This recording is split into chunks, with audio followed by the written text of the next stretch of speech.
Ever wondered how to best protect your design against both short circuits and overloads?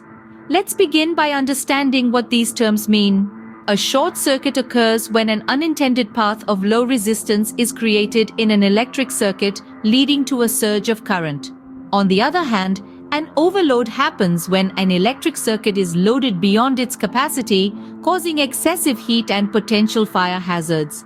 These two phenomena place quite different demands on circuit breakers, devices designed to protect your circuits by interrupting the flow of current when a fault is detected. Circuit breakers come in various forms and applications, from those mounted in panel boards to protect branch circuit wiring, to those built into equipment for its protection. Given this wide range of applications, a circuit breaker must provide both short circuit and overload protection. Now, interrupting a short circuit, which is limited by the resistance of the wiring, is a severe test of a circuit breaker. If the breaker's interrupting capacity isn't adequate, the device can literally explode. In contrast, overload currents, which can reach 2 to 5 times the normal rating of the breaker, are handled differently. Often, the circuit breaker must carry this current for a significant time without tripping. So, how do you determine the main job a breaker must do, and how do you make an appropriate selection? The answer lies in understanding the nature of your circuit and the potential threats it faces.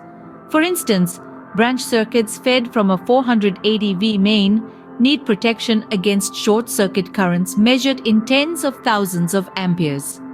Conversely, a circuit breaker installed inside a piece of equipment is generally there to protect the equipment itself, focusing more on overload protection. In conclusion, protection against shorts and overloads is a significant concern when choosing a circuit breaker. Understanding these threats and how they're handled differently by circuit breakers is the first step towards protecting your design effectively. Now that we've covered the basics, let's dive into how to protect against these circuit threats. First up, let's discuss short circuit protection. Now, short circuits present a severe test for any circuit breaker.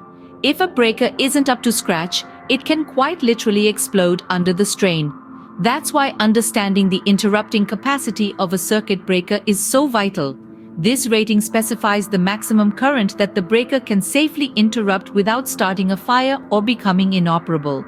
Now, there are standards in place to guide us, such as UL 489 and UL 1077. Breakers listed under UL 489 are designed to interrupt fault currents from 5,000 to 50,000 amperes or higher, making them ideal for branch circuits fed from a 480V main, which need protection against short circuit currents measured in the tens of thousands of amperes. On the other hand, devices compliant with UL 1077 are known as supplementary protectors and are more focused on protecting the equipment they're installed in. These devices, often called circuit breakers for equipment, are typically downstream of a UL 489 breaker and focus more on overload protection. But let's not get ahead of ourselves. When it comes to short circuit protection, important terms to understand are the PC1 rating under EN 60934 and the SC1 value under UL 1077. These ratings specify the maximum current that the breaker can safely interrupt. Understanding short circuit protection is crucial, but it's only half the battle. Let's move on to overload protection. Now, let's explore the world of overload protection. Overloads, unlike short circuits, aren't sudden and extreme. They can be short-term or long-term, and they impose different demands on circuit breakers. Think about it like this. You're at a buffet. Short-term overloads are like that first rush when the doors open, everyone piling their plates high. Your plate, in this case, is the circuit breaker. It can handle this initial surge. It's expected. This is similar to inrush currents in electronic devices, which only last a fraction of a second as their internal power supply and filter circuits start up.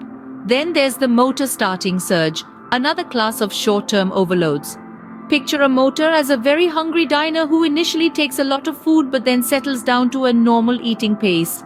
Most motors draw several times their normal current when starting, especially those that start under load. Long-term overloads, on the other hand, are like a diner who consistently eats slightly more than what's considered normal. This could be a piece of motor-driven equipment drawing 50% more than its normal current for several minutes at a time.